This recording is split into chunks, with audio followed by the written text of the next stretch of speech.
जय श्री राधे, जय श्री राधे, जय श्री राधे। प्रिय मित्रों, हनुमत ज्योतिष केंद्र से आचार्य राजेश। आज हम जो चर्चा करेंगे पृथक पृथक लग्नों के ऊपर, सभी लग्नों के लिए विशेष धन योग की चर्चा करेंगे।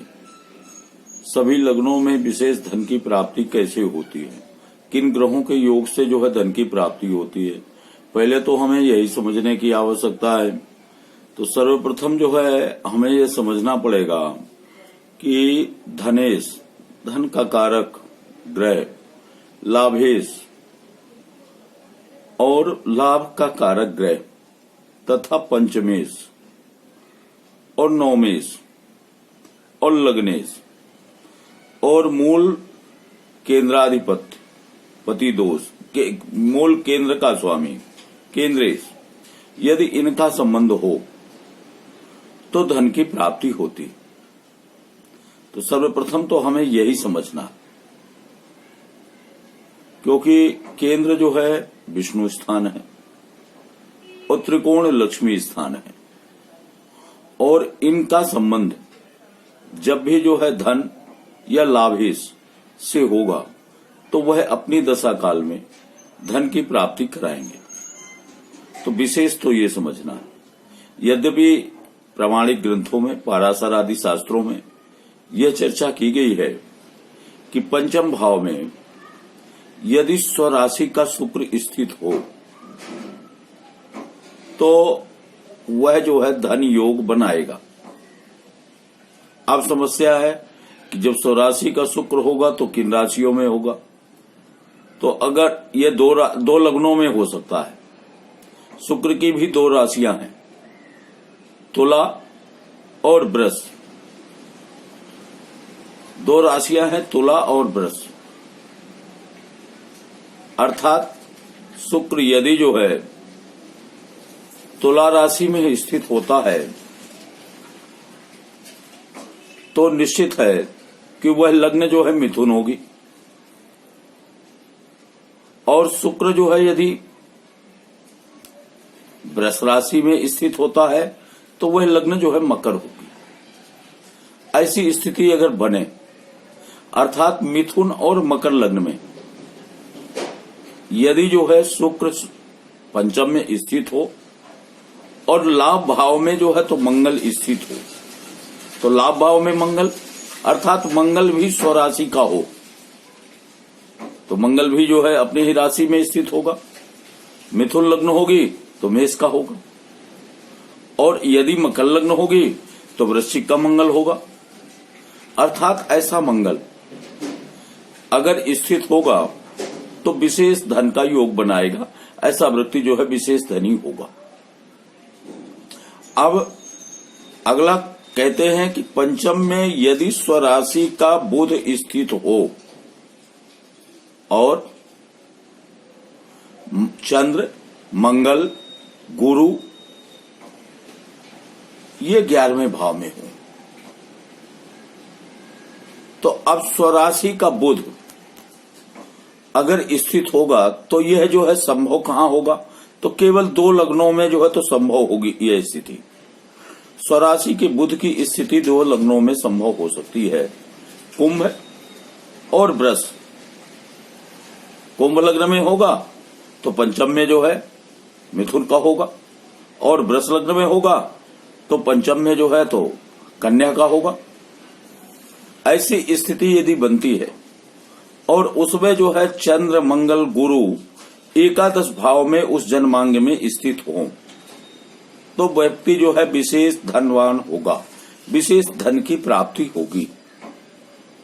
अब पंचम में यदि जो है स्वराशि का सूर्य स्थित हो तो सूर्य की एक ही राशि है सिंह, और अगर सूर्य जो है सिंह का स्वराशि में स्थित होगा तो निश्चित है कि लग्न जो है मेष होगी, और मेष लग्न अगर हो और एकादश में शनि स्वराशि का स्थित हो और चंद्र और गुरु के साथ में हो, तो जब ऐसी स्थिति बनेगी तो यह धन का योग बनाएगा, विशेष धन की स्थिति बनेगी। और यदि पंचम में स्वराशि का शनि हो और एकादश भाव में सूर्य और चंद्र हो, तो अब पंचम में स्वराशि का शनि कब होगा, तो जब कन्या लग्न होगी तो कुंभ का शनि होगा, वो मकर का शनि होगा। और अगर जो है तुला लग्न होगी तो कुंभ का शनि पंचम में स्थित होगा। और ऐसी स्थिति में सूर्य और चंद्र यह एकादश में स्थित हो, तो यह निश्चित हो गया कि यह योग जो है कन्या और तुला लग्न में बनेगा।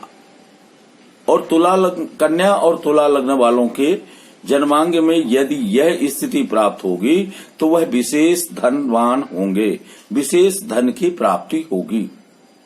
इसी तरह से अगर गुरु पंचम में स्वराशि का स्थित हो,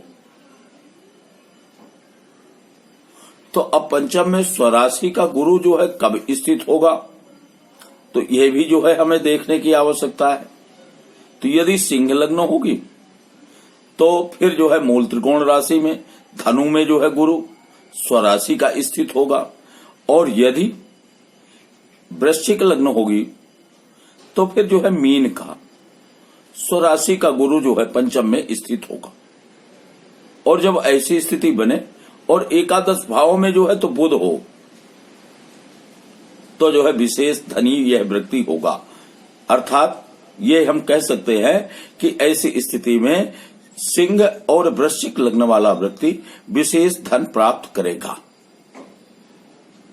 अब कहते हैं कि यदि मंगल स्वराशि का हो पंचम में और एकादश भाव में शुक्र हो तो विशेष धन की प्राप्ति होती। अब हमें इसे भी जो है समझने की आवश्यकता है कि यदि जो है मंगल स्वराशि का पंचम में होगा तो किन लग्नों में होगा, तो धनु लग्न। अगर धनु लग्न होगी तो मंगल जो है मेष का स्वराशि में स्थित होगा। और यदि जो है कर्क लग्न होगी तो मंगल वृश्चिक का स्वराशि में स्थित होगा। और ऐसी स्थिति में यदि एकादश भाव में शुक्र हो तो वह शुक्र भी स्वराशि का ही होगा। और जब यह स्थिति बने तो जो है व्यक्ति विशेष धनवान होगा, विशेष धन की प्राप्ति होगी। पंचम भाव में यदि चंद्रमा स्वराशि का हो, अब यह निश्चित है कि चंद्रमा की एक ही राशि है कर्क, अर्थात पंचम में यदि कर्क का चंद्रमा हो और मीन लग्न हो और एकादश में जो है शनि स्थित हो, तो ऐसा व्यक्ति विशेष धनी होगा, विशेष धन से संपन्न होगा। अब लग्न के अनुसार जो है तो चर्चा करते हैं।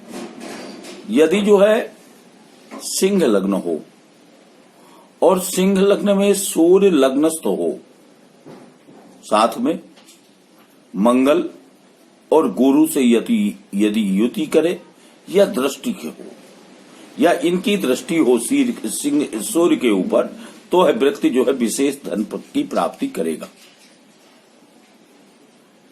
और यदि कर्क लग्न हो, चंद्रमा लग्न में स्थित हो, बुध गुरु से युति करे या दृष्टि हो, दो में से एक किसी की भी हो, तो ऐसा व्यक्ति विशेष धन की प्राप्ति करेगा। और यदि मंगल स्वराशि का लग्नस्थ हो, अर्थात स्वराशि का मंगल कब होगा, जब मेष लग्न होगी या वृश्चिक लग्न होगी, अर्थात मेष या वृश्चिक लग्न हो और मंगल जो है अपनी राशि में स्थित हो, बुध शुक्र शनि से युति करे या बुध शुक्र शनि से दृष्टि प्राप्त करे, तो ऐसा व्यक्ति विशेष धन की प्राप्ति करेगा। अब कहते हैं कि लग्न में स्वराशि का बुध स्थित हो, तो बुध की दो राशियां है, मिथुन और कन्या, अर्थात मिथुन लग्न हो या कन्या लग्न हो, और शनि गुरु की युति करे बुध या शनि गुरु से दृष्टि प्राप्त करे, तो ऐसा व्यक्ति विशेष धन प्राप्त करेगा। अब अगला कह रहे हैं कि यदि स्वराशि का गुरु लग्नस्थ हो, तो गुरु की दो राशियां हैं, धनु और मीन। अर्थात यदि धनु लग्न हो या मीन लग्न हो और गुरु जो है लग्न में स्थित हो, साथ में मंगल के साथ में युति करे या मंगल से दृष्टि प्राप्त करे, तो ऐसा व्यक्ति विशेष धन प्राप्त करेगा। अब कहते स्वराशि का शुक्र लग्न में स्थित हो, तो शुक्र की दो राशियां, वृषभ और तुला। अर्थात या तो वृषभ लग्न वालों को यह फल मिलेगा या तुला लग्न वालों को मिलेगा। तो वृषभ लग्न हो या तुला लग्न हो और वह शुक्र शनि बुध के साथ में युति करे या शनि या बुध से दृष्ट हो, उनसे दृष्टि प्राप्त करे, तो ऐसा व्यक्ति विशेष धनी होगा। और यदि कदाचित शनि लग्न में स्वराशि का स्थित हो, तो लग्न में शनि स्वराशि का होगा तो शनि की दो राशियां मकर और कुंभ। अर्थात या तो मकर लग्न हो और या कुंभ लग्न हो और वह शनि मंगल या गुरु इन दो में से किसी एक की साथ में युति करे या दृष्टि प्राप्त करे, तो ऐसा व्यक्ति विशेष धन की प्राप्ति करेगा। तो मित्रों, आज हमने जो है विशेष धन की चर्चा की। ये बात निश्चित है कि धन की प्राप्ति जब ही होगी जब धनेश, लाभेश अर्थात धन भाव कारक जो ग्रह है और त्रिकोण और लग्नेश इनका संबंध होगा, इनके कारक ग्रहों का संबंध होगा, तभी जो है तो धन का योग बनेगा। अब बात होती है कि ये योग जो है तो धन तो बनाते हैं, धन का योग बनाते हैं, लेकिन ये धन प्राप्त कब होगा? तो जब इन संबंधित ग्रहों की दशा आएगी, इनकी अंतर्दशा आएगी, अर्थात इनकी दशा और इनकी भुक्ति में जो है ये फल की प्राप्ति होगी। तो इस विषय को जो है याद रख करके और फिर जो है किसी भी कुंडली का आप विश्लेषण करें। तब तक के लिए जय श्री राधे, जय श्री राधे, जय श्री राधे। आप सबके जीवन में आनंद हो, मंगल हो और श्री बांके बिहारी की कृपा बनी रहे। जय श्री राधे, जय श्री राधे, राधे राधे।